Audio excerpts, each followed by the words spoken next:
Sabi mga katoda, birthday ni Hipag Lisel. Meron kami syempreng kanin.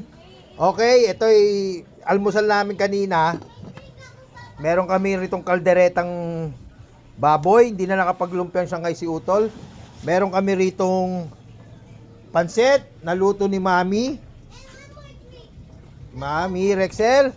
Meron kami ritong yung all time na share ko sa potluck, liempo.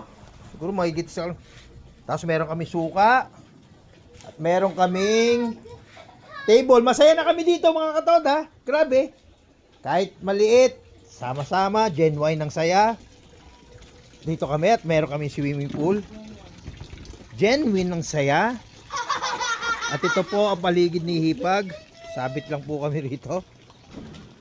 Doon po ako nag-iyaw kanina. Tapos may slide po rito si Baby Luna ko. Oh, dirty yan. Made-dirty yan. Okay. Gamamaya. Yung cake.